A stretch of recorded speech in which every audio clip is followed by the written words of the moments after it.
La commune de la semaine. La commune de la semaine. La commune de la semaine fait étape à Obersteinbach. Je suis en compagnie de Christelle Ullmann. Bonjour. Bonjour. Vous faites partie des fondateurs de l'association Patrimoine d'ici. Comment est née cette aventure au début des années 80, s'il vous plaît ?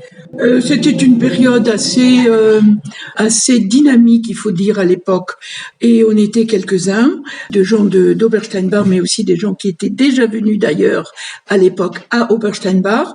Et on avait un partenaire qui était le Parc des Vosges du Nord. Et avec lui, on avait élaboré cette idée d'abord de faire une association et ensuite de créer un espace pour les châteaux forts des Vosges du Nord. C'était d'envergure, on voyait ça de Saverne à Wissembourg. Et c'est vrai qu'il y en a beaucoup, et ça devait être une maison spécialement attribuée aux châteaux, aux ruines de châteaux, aux chemins de randonnée et aux détails, naturellement, puisque chaque château présente des originalités, tantôt des fenêtres, des portes, des puits, etc. Voilà ce qui nous avait animés à l'époque. Donc cette passion des châteaux moyenâgeux qui sont incontournables dans le secteur et qui collent à la peau d'Obersteinbach, mais pas faire ça dans un esprit simplement attrait du patrimoine, sauvegarde du patrimoine. Il y a aussi un côté développement local et dynamique associative. Absolument.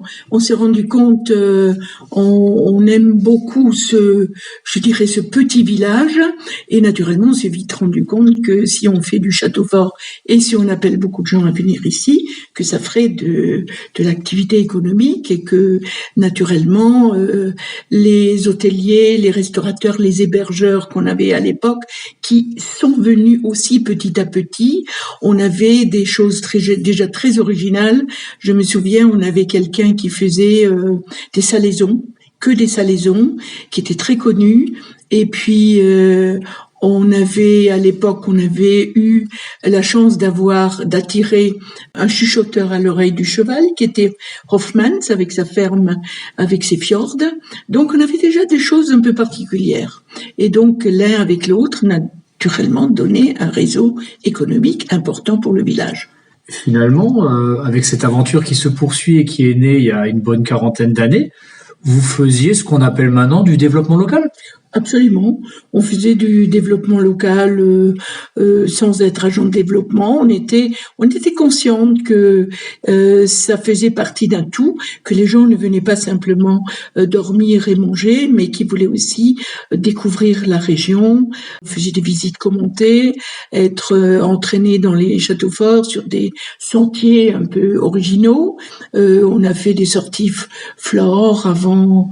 Maintenant, ça se fait tout naturellement et c'est très très bien, mais à l'époque tout ça c'était nouveau, c'était une nouvelle dynamique qui nous a quand même été, on a été très soutenus par toute l'équipe naturellement nouvelle du parc, parce que le parc aussi c'était qui a été créé en 75, c'était aussi une chose tout à fait nouvelle qui devait à la fois préserver, c'est ce que nous voulions, puis mettre en avant. Alors c'est pas toujours facile, on nous dit préserver, attention, il y a des plantes sensibles, il y a des animaux qu'il faut préserver, il faut pas aller là, et pourtant il faut que l'homme puisse y vivre, l'enfant, et naturellement, et que il puisse s'y sentir heureux. C'est là où c'est gagné en fait.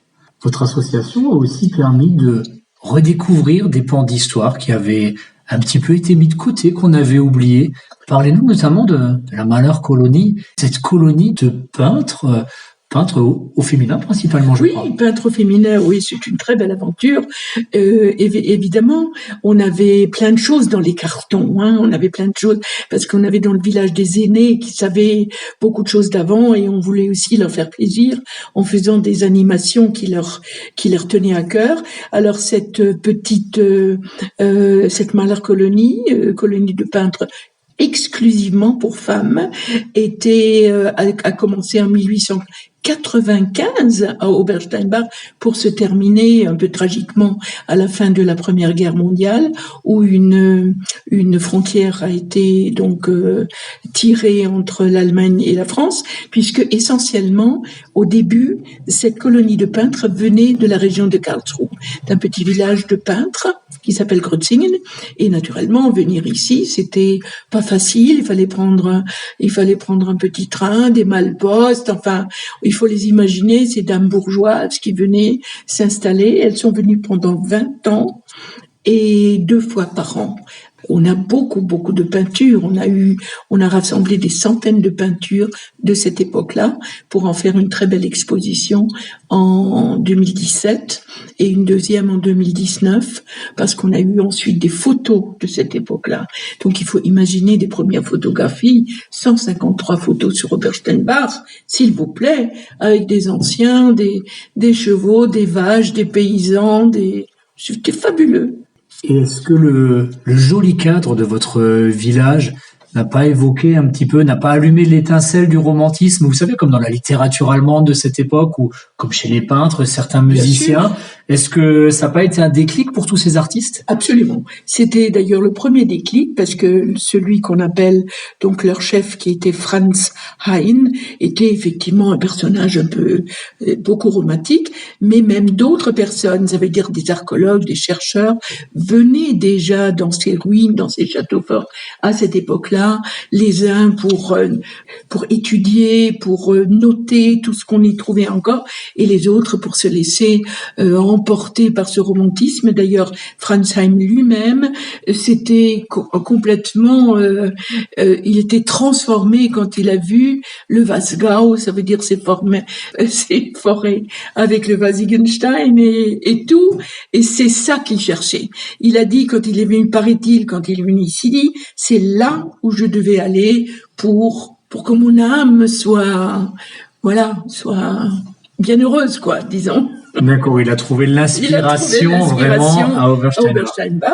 Et donc, il en a fait aussi pour lui une rentrée d'argent, ce qu'on peut tout à fait comprendre.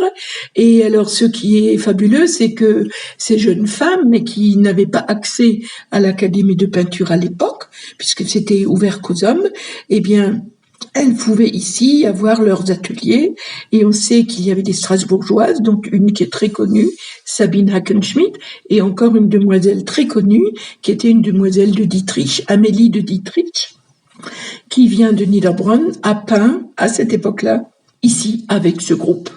Donc c'était un petit barbizon, comme il y en avait nulle part ailleurs, du côté de la France, naturellement.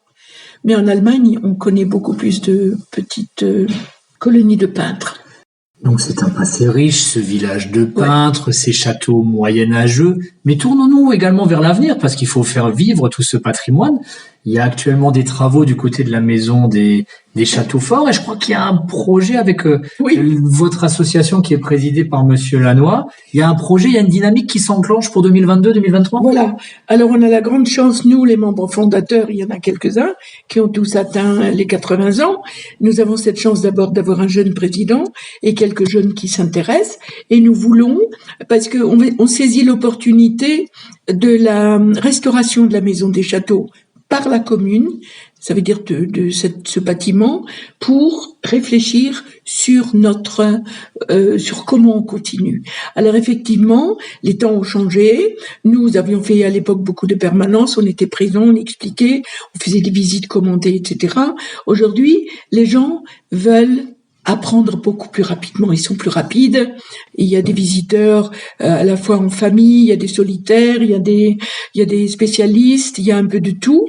Mais cette maison des châteaux doit donc être disponible. Et on a pensé que la meilleure chose, ce serait d'avoir énormément d'informations à l'extérieur. Dans on est au pied du Wartfels, on est au pied du petit château de Landsburg, et le panorama est magnifique. Et là, on aimerait construire quelque chose qui fasse sens, et avec des informations courtes, bonnes, sur tous ces nombreux châteaux forts. Que les gens qui viennent aussi en semaine, où cette maison des châteaux serait fermée, qu'ils puissent apprendre et découvrir et avoir des informations qu'ils cherchent, en plus de tous les chemins qui y mènent. C'est ça notre idée. Et à l'intérieur de la maison des châteaux, on voudrait faire quelque chose, effectivement, un espace pour les enfants, pour que des animateurs et des jeunes mamans puissent venir avec leurs enfants faire une création quelconque, ou des peintures ou quelque chose, pour cette idée de peinture reste, pour que cette envie de château fort reste, et pour que on puisse donner envie aux petits enfants déjà de vibrer avec tout l'environnement et les ouvrir aux grandes questions de demain sur la nature et tout. Ça, c'est un grand rêve pour nous. Madame Ullmann, cheville ouvrière, je vais le dire comme ça, de l'association Patrimoine d'ici. Merci beaucoup. C'était un plaisir pour moi aussi de vous rencontrer. Merci beaucoup.